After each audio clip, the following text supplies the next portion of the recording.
Welcome to the Caregiver Reality Show with your hosts, David Levy and Paul Vadiato, who bring you more than a combined 25 years of practical experience, helping thousands of family caregivers, helping them find solutions to the challenges and frustrations presented by this important responsibility.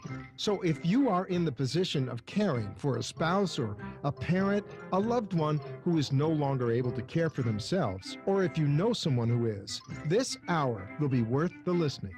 Now, let's tune into today's edition of Caregiver Reality with your hosts, David Levy and Paul Vadiato. Good evening, South Florida, America, and the world. It's another 5 o'clock on Tuesday, and this is the Caregiver Reality Hour. We're brought to you on caregiverreality.com. You can see us on amp2.tv and wwnnradio.com, as well as a myriad of other resources like iHeart, YouTube, and wherever it goes. Last week we did a show, and there was a lot of information that was being sent out. That's and right. We're waiting to finally get the numbers back on it. And this was a major blast, tritely, not from the past. And so we're very anxious to see, because the show is growing. We had a wonderful show last week. Great professional specialists. Today we have an even better one. Well, I can't compare them that way. Excuse me. Wrong thing to say. We have equally as important Dr. Darlene Rivera, who is providing clinical and forensic services, responsible for forensic assessments for various agencies, including Social Security, Disability, Broward County Court 17th District, Immigration and Defense Attorneys, in additional individual psychotherapy consultation, professional workshops, preparing assessments for schools, VA, court, immigration. I could go on and on and on. Everything that you can possibly believe that a true professional can encompass in their practice, Dr. Rivera has done or is doing. And her curriculum vitae that I had the opportunity to also take a look at was equivalent to A and B of the encyclopedia. She's definitely somebody we should listen to. Absolutely. And as we start every show, Paul, how was your week? Well, first of all, good afternoon to everyone, and thank you again for joining us. We welcome you back to the Caregiver Reality Hour. David, the week continues as last week has. We are still in the ups and downs of trying to figure out what is the latest cause of discomfort, and as one clears up, another one comes along. But, something interesting, David. There was talk of a procedure being done, and I'm not recommending that anybody self-diagnose on the internet, because that's absolutely the wrong thing to do. But as you know, Debbie is a nurse. Right. And if we went to YouTube, and her very issue was being discussed by one of the top clinicians in the country, and it really was a sense of comfort when you get to understand what it is and why it is. And once she saw that, I was able to make an appointment with a specialist to move on from that. So that was a real plus for me. How That's about great. you? Right. How's that? Oh, same stuff, different day. She had 2 appointments last week, one with her gastroenterologist, another one with her rheumatologist, and we're trying to sort out all of the issues that are going on right now, and probably this week, who knows what else will be coming forward. But I don't say that out of a sense of frustration. I say it out of a concern for her. Of course. That, it kind of gets to be a never-ending life of doctor appointments and physical and, as we learned last week, emotional symptoms that are associated with those physical issues and chronic illness. And I can't tell you that it doesn't affect me as the caregiver, the 4 dogs in the house, and I don't know about the neighbors because we haven't really involved them. But in all seriousness, being a caregiver for somebody with a chronic illness makes you a chronic caregiver. And without being trite about it, you're 724. And you talking to 60 million people out there who are Right, and as on we the said, same highway. right, and as we said last week, those numbers are calculated between 18 and above. Right. We learned last week how many kids are caregivers Right. and are affected by the dynamics of what's going on in the house and whether they are directly doing it or affected by it. Those numbers are probably low, I think so. but it's in the tens of millions here in America, and it's not shrinking. And the issues are what they are. I did my support group last Wednesday, and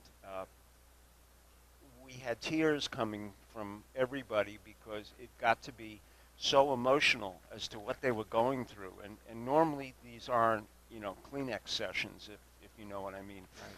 But there was so much going on in these people's lives, and as each one explained what was happening to them, the other one kind of identified with it, and all of a sudden when you turn around, you got 26 people in a room that are reaching for the Kleenex and dabbing their eyes, you realize the depth of emotion that goes on inside of the groups. Now, I understand it, and it almost had me in tears, because like Pogo said, I are they, and as a caregiver, when they're talking about their issues, even though I have a professional detachment, I'm still a very, very active, ongoing caregiver. And it affected me as well. Well, that release is important. Oh, it's great. I mean, if I didn't have you to talk to, and I think vice versa, Exactly. and have some outlets for it, I don't think anybody, I don't care how professional you are, can carry your own luggage without having a place to put it or at least discuss it. So I'm very grateful for the group, and that group is now in transition from the location we were at.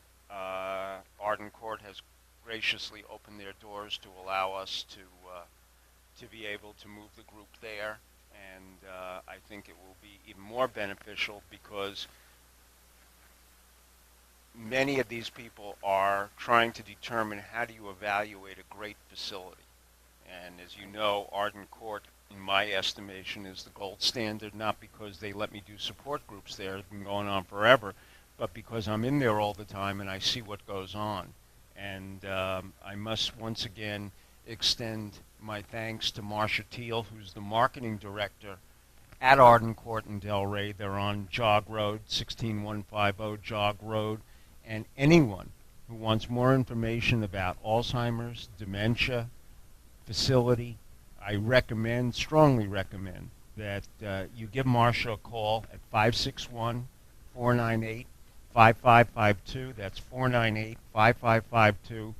And you will not meet a more knowledgeable, more personable, or more helpful individual when it comes to dealing with family members and others that are affected by dementia, especially of the Alzheimer's type. And tell our listeners, for those that can attend, when is the support group? Well, now that we're moving over there and subject to some finalization, starting on Monday, February 9th, we will be doing an open support group for anybody that can make it, that can come to 16150 Jog Road.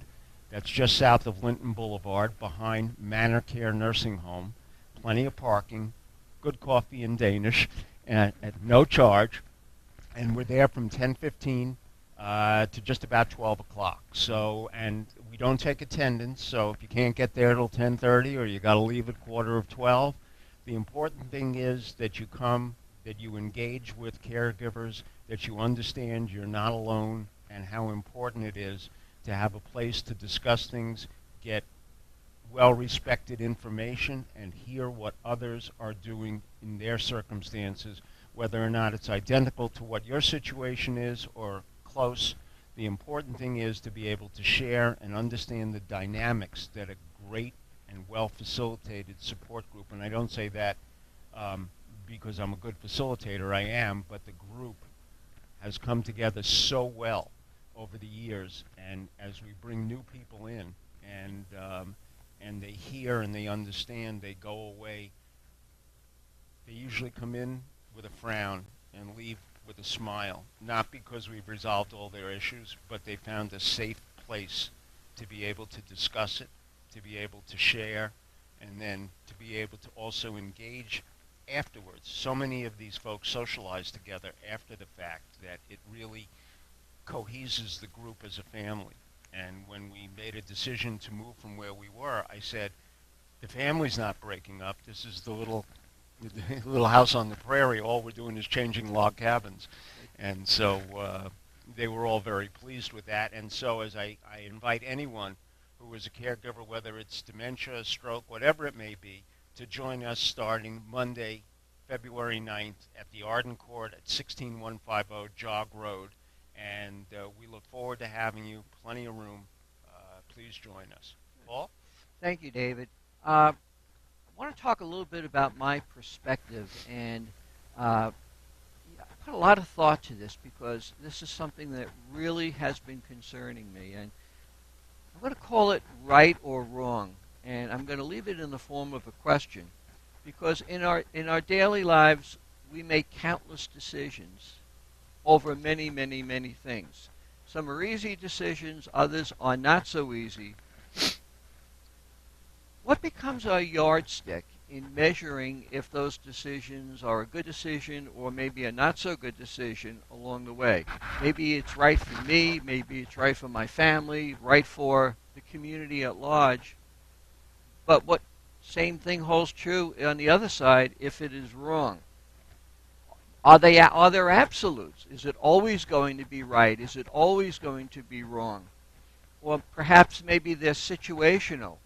Given this set of circumstances, we could judge this to be a good decision, but if we look at it another way, maybe a not so good decision along the way. And above that, who should be the one that makes those determinations? Who decides? Well, I don't know who decides, but why don't you, those were good words, situational and decision-making, but give us a for instance. I'm going to give you a couple of for instances, David. Good. I'm going to talk about two, if I may. One has to do with medications, and the other one has to do with dealing with some deadly diseases. And this is where this right and wrong really becomes into play. One of the recent issues of AARP Bulletin, which I read regularly, did an article about what they call specialty medications. We have treatments for some of the most horrible diseases, and the question becomes the availability of these. And they use the example of a drug called Soliris, and that Soliris can treat two very deadly blood diseases and is very effective in keeping people alive. The problem is that that medication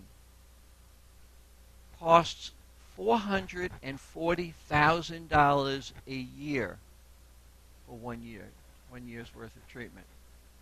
So the question is, who should get it? Who should pay for it? Is one life worth more than the other in making that determination? Suppose it was your life or that of your child. Would that alter your decision along? There's another drug called Harboni, and Harboni is a medication that is used for the treatment of hepatitis C. Hepatitis C, when left untreated, can damage the liver. It can cause permanent liver damage and perhaps even death. Exactly right, David. And a 12-week round, which is a normal regimen for Harboni, is $84,000 for that one round. And Paul, you're absolutely right, but you're off by 10,000. The Solvati that preceded it was 10,000. Harboni is 94,000. It's 94,000, right? Wow. Because they added in another Veer type ingredient. Another medication to it? Yes. Thank you, David. Hepatitis C affects 3.2 million Americans, and that is mostly baby boomers. 75% of that number is baby boomers. So it comes to the question, who gets it, who doesn't get it? Why was that decision of who gets it or not gets it a good decision? And when we talk about Medicare or Medicaid, they can't even negotiate the prices of these medication, and that is by law. Is that a good decision? Is that a right decision? Well, that's something that we're going to be talking about in the weeks to come. The second thing I want to use as an example is Alzheimer's disease. There is no cure. it can linger for years.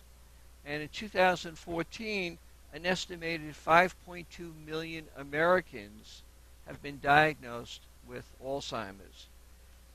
Nearly two-thirds of those that have Alzheimer's are women. And by the way, Alzheimer's is just one of the many branches of the dementia tree, all having to do with loss of mental ability. It currently costs somewhere in the neighborhood of $215 billion a year in costs associated with Alzheimer's, and that number is rising. And out of that 214, Medicare, Medicaid makes up about $150 billion of it. The rest of it is coming from either the patient or the family. And the U.S. government reported that 42% of those families that are paying in excess of $20,000 a year. Is that right? Is that the right thing to do? Do we give it to some, not to others? Just does the sheer size of that problem alter our decision along the way? The yardstick that is being used in decisions like this, I find especially troublesome. In many cases, we don't even know what the right decision or the wrong decision is. How do we decide how we decide in making those decisions along the way? And if that decision is going to be made, whatever it is, and you had input on it, if you create that yardstick, remember it's you and perhaps your child that is going to be measured by it. And that brings us to the campaign that we started, David, Engage to Change, in support of caregivers worldwide. And I offer this challenge to you. Please write me at paul@caregiverreality.com. Tell me that you're engaged, and if you so choose, give us your story. Tell us what your situation is, and we'll bring it to some of our listeners and see what we can help to get some answers for. David? Paul, I mean, there's a whole bunch of things that can be said. We need to take a station break. When we come back, I'd like to make one or two comments on your perspective, and then we're going to certainly sit down with our professional. I cannot wait to hear what she has to say. So let's go to our break. See you in a few minutes. Are you a family caregiver? Are you taking care of a spouse or loved one who can no longer take care of himself or herself? Are you dealing with Alzheimer's disease and don't know what to do? Do you feel burned out, frustrated, and just don't know where to turn? You've tried doctors, lawyers, and mental health professionals and have come to realize that they don't have practical answers to these questions. What you need are experts, non-clinical family caregivers with 25 years of active experience helping thousands of family caregivers like yourself. People who can help you provide a better quality of life for yourself and your loved one. Who you need are David Levy or Paul Vadiato. Reach David at david@caregiverreality.com or reach Paul at caregiverreality.com and let them help you pick the right path towards improving the quality of life for you, the caregiver, and your loved one. This is Paul Vadiato, co-host of the Caregiver Reality Hour. Be sure to join us Tuesdays at 5 p.m., 1470 a.m. on your radio dial, iHeartRadio, or live stream on caregiverreality.com/live show. Be sure to visit us on our website, caregiverreality.com, and like us on Facebook. Join the conversation. This is Caregiver Reality with gerontologist David Levy and caregiver expert Paul Vadiato, who ask you to call in and speak with him on the air toll-free at 888-565-1470. That's 888-565-1470 to share a story or important information. Now, back to today's Caregiver Reality Show. And we're back. And it's the Caregiver Reality. It's Tuesday night. It's drive time. And Paul, you gave a great from my perspective. I just want to put two little things in play with that. One of the criteria when it comes to things like the Harvoni for hepatitis C, while the 12 weeks may cost $94,000, or I believe believe now some of the bigger pharmacy benefit managers are getting a discount from that manufacturer. Not a lot, but some. Is that what is the cost of treating a hepatitis C patient across the spectrum of their illness, including the potential for a liver transplant, if it's even available? And how then do you also calculate the quality of life and other intervening conditions that may come about as the result of a failing liver? And so I think there's part of the economic balance, and while one may be shocked at the cost of the drug, right now they're claiming, and the research tends to prove, there's almost a 98% cure rate with it.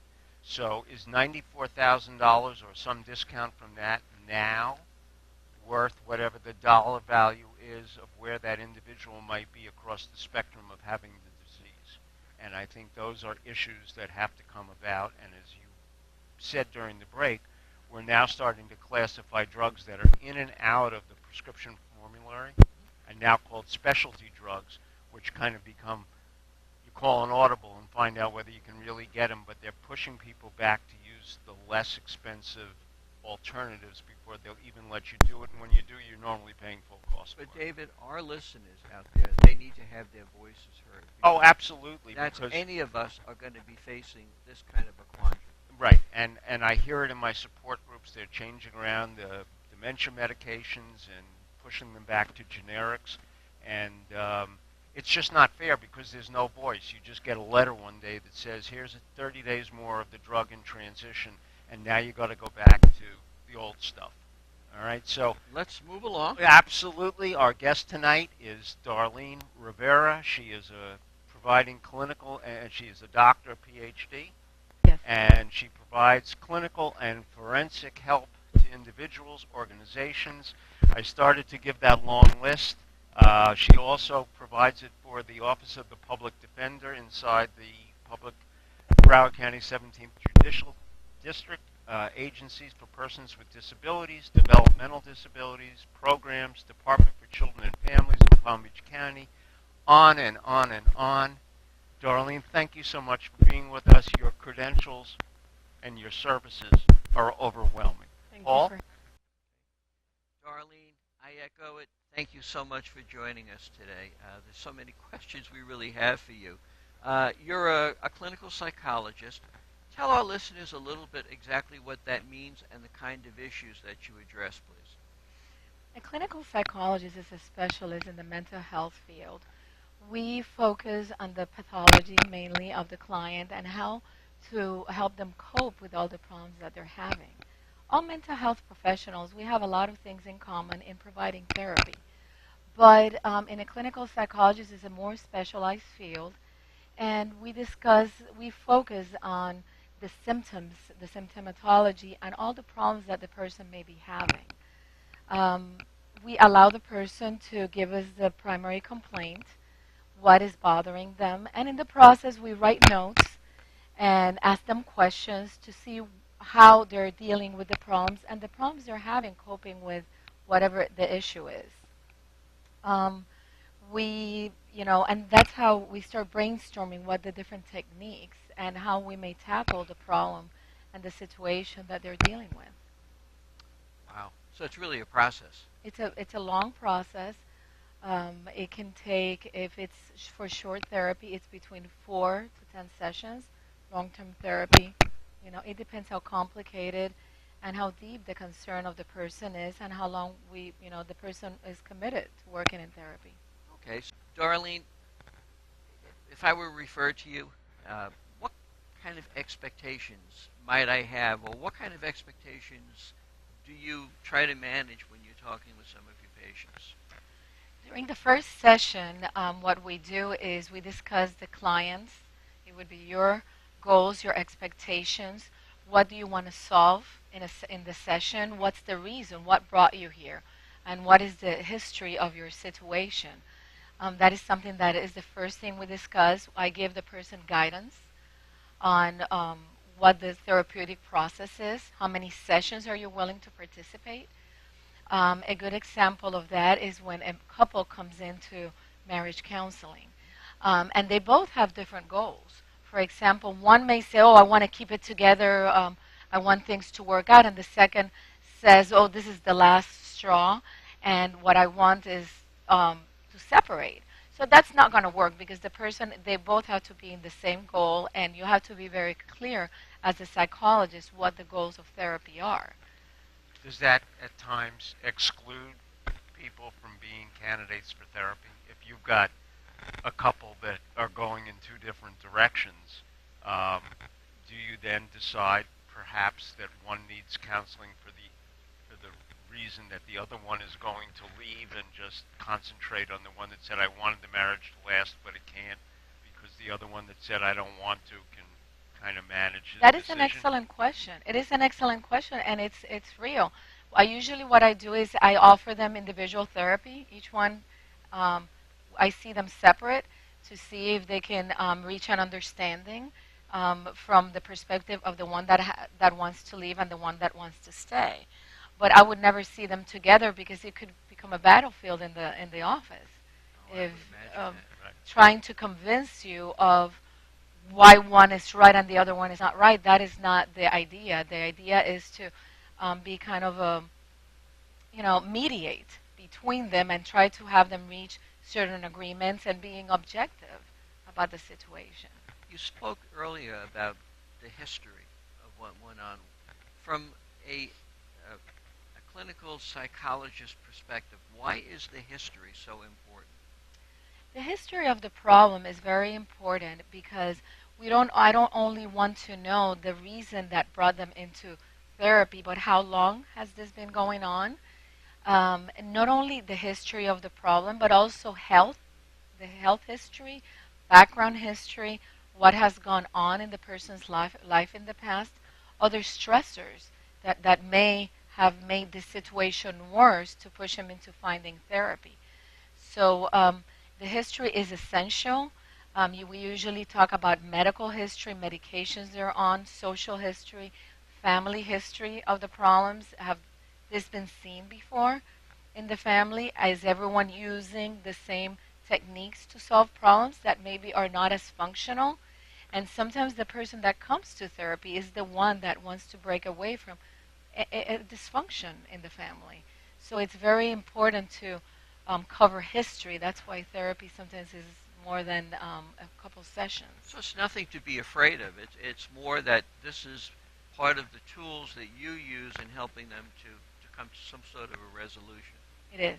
That's important. Well, would it not be the equivalent of it's very hard, let's say for your primary care physician, if you go the first time, for him or her to really get a thorough understanding of what's going on, besides taking your oral history, is doing a thorough physical exam to see what other things are occurring. So it's kind of you're evaluating both their their verbal conversation as to what has gone on from their perception, while you're kind of watching, observing, looking at body language, listening to words, and seeing the validity or how you assess what's being said. It's kind of like your physical workup on the client. Yes, it's like we want to know. I want to know how they're coping, what brought them to therapy, and what brought them to get help. And is it just to vent their emotions, to get someone to listen to them, or is it actually to acquire tools to improve their communication skills, to get motivated, to be more assertive, to follow a better regimen regarding their nutrition if they're trying to cope with any medical issues? So it is very important that sometimes it's a holistic approach, just not only seeing the social, but the biological, the family issues, social work.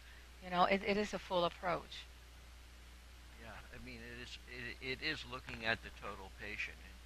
And, Darlene, I know you do a lot of work with veterans, and we have so many that are coming back, so many that from previous wars. Tell us a little bit about the work that you do with veterans. And we always hear a lot about post-traumatic stress disorder. So much of it is misunderstood. Can you give us a clear understanding about some of the things that you're doing with veterans, please? Well, I worked for about 4 years for the Veterans Administration, and after I decided to go in my private practice. Some of the veterans continue to come to me, or they find me. Other people referred. Other professionals refer them to me. Um, so what I do is I discuss the events that are troubling them, whether it's related to their military service or not. Post-traumatic stress disorder, it's a very interesting disorder because it is more common than people think. Post-traumatic stress, it's when someone, the basic definition is when someone is exposed to a traumatic event that threatens their life or the life of others. And it's not only during combat, but it can also be civilian. What makes it more important, or not more important, what makes it more noteworthy is that with the veterans, it's compound PTSD because they were not only exposed to one event, but they were exposed to many events when they served overseas during their deployment. They they were in explosions. They saw maybe they helped with people that were ill, that were injured. So they were exposed to a lot of situations that can become traumatic in their life, and they were not able to process emotionally and rationally. So Can, that bind is what makes it technically a trauma. can you, when you have somebody that has served in a war zone and has, as you said, had explosions, been part of open combat, possibly been wounded, had a good friend die in their arms, whatever the circumstances may be, and it's multiple events, does it become one PTSD event that you're dealing with, even though it came from multiple events? Or do you have to parse it out and say, well, let's address what happened when your best friend died in your arms, or what happened when your Humvee exploded? I mean, or can you lump them together and say, we're going to address PTSD as a global problem? That's a very good question. Usually, when you talk to a veteran, you ask them what is the most significant event that they experienced. So they actually give you a hierarchy of events, of everything that was very difficult for them, everything what touched their heart, what made them fearful, scared when they thought something was going to go wrong. They give you a whole list of hierarchy, and you usually, depending on the person on emotionally how strong they are, you work usually from the most traumatic down. Um, but it also depends on the person and how open they are in the therapeutic process. Do you find that it's like peeling an onion? It is. All right, as you get to one, all of a sudden another appears that even they may not have been aware of, or this kind of brought it more into focus as you go down. It is, and it's very interesting because when you go to therapy, sometimes they say like the ones that are willing to work with the most complicated and hurtful situation, once they feel that they're okay with it, they've discussed it enough, you realize that all of a sudden they start talking about other scenarios, other situations, and they start opening other memories. So it is like peeling an onion, and it is extremely interesting to explore their feelings, emotions, and how they start settling um, those situations. So each case is going to be like a fingerprint. It's definitely, yes. Each case is a fingerprint. And the example that I always provide is that you can have a unit. I'm not sure what to call it, unit or Group of soldiers. yeah, they can be in a group having the one same situation, and they saw explosions, people were dead, body parts, something very to us in the United States, something very gruesome. And each one of them will tell you that a different situation was or was not traumatic to them. I think that I shared with you earlier, one veteran from the Iraq era, from this last group that came about a few years ago, was telling me that he was able to cope with everything that he saw, the destruction and everything, but that he was very shocked and surprised that in Iraq, in certain in the sand, they have these huge spiders. Spiders, and they're very large. They jump up to 2 feet in the air, and they're as fast as 20 miles an hour. You know, they're very, very fast. So he was telling me that he was running. They were running. His unit or his group was running away. You know, and In a firefight or in a something. firefight, and they didn't want to be seen. They were not even in the firefight yet, and they had the spiders, and they were running with all their equipment, and they couldn't turn around and shoot the spiders. And to him, that was and it was cute because he was saying it laughing, you know, that morbid laugh, like, ah, you know. But it was very, very interesting that to him, that was the most dangerous situation because they couldn't, they were not committed to the mission because they didn't know what was going to get them. The spider, you Are know, they poisonous? shooting. Are they poisonous? I think they are, but don't quote me Because on it it. sounds But like they're big enough to carry you Do away you from want to find out, David? No. so you know, in each situation, in that situation, to him, it was a spider. We don't live in a country that we have huge spiders like that. So to him, it was the situation of that something that was not experienced. It was not an experience to him until he saw it in that dangerous situation that they needed to keep the silence because they were in the middle of a mission. So, Darlene, I know you, in our conversation, said that you treat veterans from the Vietnam era as well as veterans from the more contemporary wars. Certainly 9/11 was experienced by many people. You find the issues are similar, they're different? I think the issues are similar. The PTSD is similar regarding the symptoms, but the issues and the complaints that they're bringing, they are different. The Vietnam era was they were recruited, right? How do you call it? Drafted. They were drafted. They were drafted. It was not a choice, and it was in a different scenario. It happened in a forest, in the jungle. In the jungle. They would, their units would disappear for months at a time, and they would not go back to their base. So it was a very different situation. Even the way that they would Fight in the tunnels and all the rest the of it. tunnels that they would attack, that they would put all those bushes and tie themselves. You know, it was a very different situation. The smells were different. The arms were different. So when you talk about PTSD with them, the triggers, which is what it reminds them of their previous it brings back the PTSD, are different. For the Vietnam vet, it may be the smell of the rain. It could be going into a jungle, traveling. It could be different. And it can So be it's years after associated. the event. It could be a lot of years after the event. A lot of the Vietnam vets didn't bring up the PTSD, and we did not see them in the VA until after the Oklahoma City bombing and then 9/11. That's something that opened a whole, a lot of them came back saying, I did not know this was going to happen.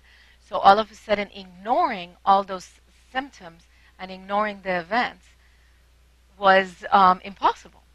Let me ask you this question. As compared to, as Paul said, contemporary events, Iraq, Afghanistan, Iran, not as an open battle, but I mean this whole thing that's going on in the Middle East. When the Vietnam veterans were drafted, as opposed to the volunteers that we have today, they came back to a very negative environment. People did not respect them, and that they were killers and not the heroes that get clapped for today at the airport, things like that. Do you think that's one of the reasons, because they were not respected when they came home, that they felt that their issues couldn't be discussed until finally they were brought out by things, as you said, like the Oklahoma bombing or 9/11, and finally it burst forward, but they were just supposed to have served and shut their mouths because they're back, and if you said I was in Vietnam, they said, kill him.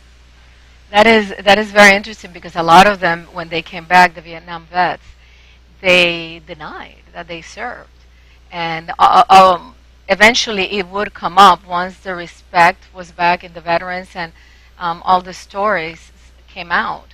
But still, many of them denied, that they actually served in the Vietnam War, and it is a big factor. But at the same time, we have to admire them because the reason that we know so much about PTSD is because of the Vietnam vets. You know, they're the ones that are saying, you know, these guys need help. These guys need to open up and talk. They need to give them more support. Families need to go into therapy to understand, to support therapy, group therapy, to understand what's really going through their minds. Well, let's go into that for a second because we are Caregiver Reality. We do support caregivers. What do you say to the families of these men and women that are coming back and they're not the same as they were before they left, and the families are trying to understand and cope with what's going on? Talk to them. Well, the first thing is that I always find about the recent veterans is that returning is that it was a choice. They signed up to serve our country. They thought, you know, they're very young. They thought that going there, because they have all these video games, it would be a cool thing, I think. Then all of a sudden, they sign up, and they're like, they really, in their heart, they don't want to be there probably. Because it's a special personality that takes to be so brave and to follow through. So we do have to admire that.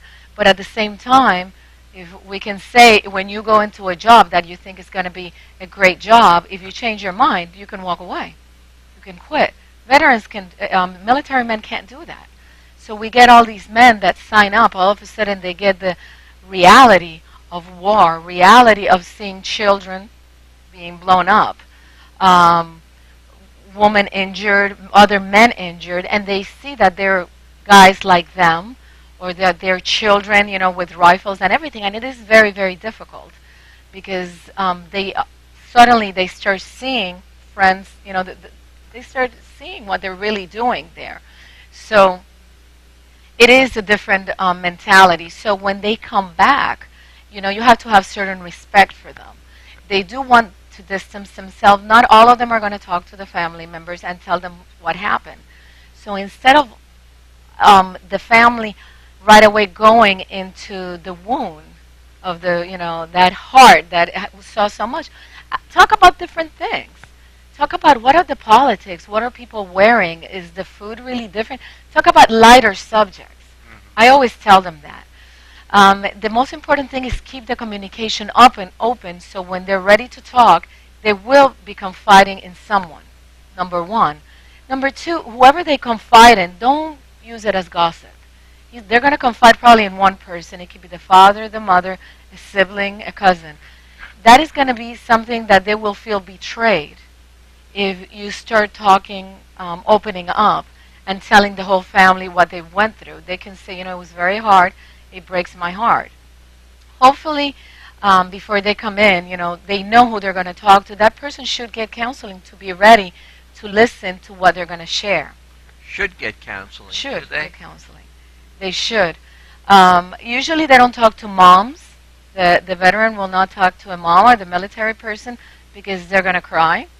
It's not a good idea. They don't want to see their mom crying and saying, oh my God, you know, they don't want to see that. So it's important to keep their confidence. The only time that you should break confidence is when they say they're going to hurt someone or when they're going to hurt themselves. And try to get them ready and encouraged to find help. Let me ask you this question. I mean, and Paul started almost to raise it at the same time in getting ready. Does the VA in today's world, recognizing the PTSD and the generations now that have come forward, Vietnam, you know, I was going to ask you the question, you know, there was a tremendous amount of patriotism in World War II. They saw the same kinds of horrors, but it was pretty clearly defined who was the good guy, who was the bad guy, and that war was war. So I'll save that question for a moment later, but does the VA take a proactive position today in explaining to the wives and the children and the families of returning vets that they may be encountering this and that they need some advanced education or support technique and knowledge so that they can encounter it, or do they wait to just deal with it reactively? I think that they wait to deal with it unless they went beforehand, because if they're in the military, they're not part of the VA yet. So they usually have other families that are starting to tell them, this is what's going to happen. There are books out there that I cannot quote any titles, but that talk about what the changes are going to be in their personalities, um, in their behavior. The Iraq vet is younger, so they think that it's going to go away. They tend not to ask for help right away. That's why they stick to their friends, the old friends, hopefully from the military. Some of them don't have them close by, so they really don't have a big support system. So it's very important for people in the family to get some education to be able to know what they're going to do, because what sometimes happens is that they go to substance abuse. They start drinking. And that's something that you want to avoid and be ready before it becomes a real problem. So, but sometimes it slides right into it because they may have left the military with that abuse problem already and trying to deal with what they saw, and it wasn't just an event of coming home. I remember many of the veterans that came out of Vietnam had been introduced to drugs and hallucinogenics over there and used them to cope and brought those things home with them. So they already had an abuse factor or substance difficulty that came as an extension of their military service and the country that they served in because it was available. I'm not sure if with the Iraq veterans we have the same type, the marijuana. Those countries, I don't know how open those illicit substances are, but definitely, painkillers, when they're injured, the alcohol, it's something that we need to keep an eye on. I think Afghanistan, if I'm not incorrect, is a major poppy producer, so that it would not surprise me if if heroin and other derivatives were native to those areas, whether or not they get their hands on them or not, but I don't think there's anywhere in the world that doesn't have its substance, hashish, opium, yes. In situations like that. I think the family should all think that, how can I integrate them back into our family? It could be saying, I need you to do this for me. Give them tasks that they feel that they're helping the family. It can be, let's go to church, if that's what they used to do in the past. Try to integrate them in the different family activities.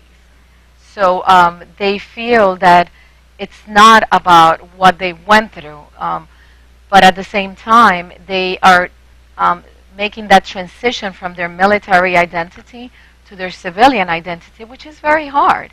Because when they're out there, it's a mission. Their mission is to return, but they had those. They were part of a unit. That's what was their family. And how do you leave all those guys, their military family, to come back to their family unit? Very difficult. And I know you mentioned medications, and I know you do not prescribe in your practice. I'm sure you get a lot of questions though about medications. I do. What are they asking you? A lot of the families and the veterans, military men, ask if it's a good idea to try medications. How long do they have to stay on it? What kind of monitoring they need? A lot of, when you go to the VA, the good thing about returning to the VA and getting treated there is that they have right now so many good medications that they're mild in nature and that they are for stress-related issues. So it's not like the old type of psychiatric medications, that old mentality of, I'm going to feel drugged. No, but if they go to the VA or if they go to a good doctor, even the primary physician, they can get a good evaluation and determine if an antidepressant, something mild, would be good. They don't have to be on medication all their lives. It could be something short-term, as long as they're under the guidance of their physician. I have one more question, Paul, if I may. A veteran comes home, and essentially he's been exposed to a lot of things. May have killed people, children, etc., etc. And so inside, there may be a feeling of remorse, disgust, etc. And the family turns around and says how proud they are of his service. Do you see inherent conflicts in trying to live up to the expectation of the family that you did and you made them proud because you served in the manner that you did, and internally, they have a lot of disrespect for themselves for what they were forced to do or as part of combat encountered. That is the difference between the military identity and the civilian identity. When we're in our family, we're proud that they came back. They returned to us. We love them. We hug them. We want them to be part of us. That is the important thing of going into the VA and getting services and being in contact with that military family. Because like that, they can maybe find a connection without necessarily, they don't have to share that with their families.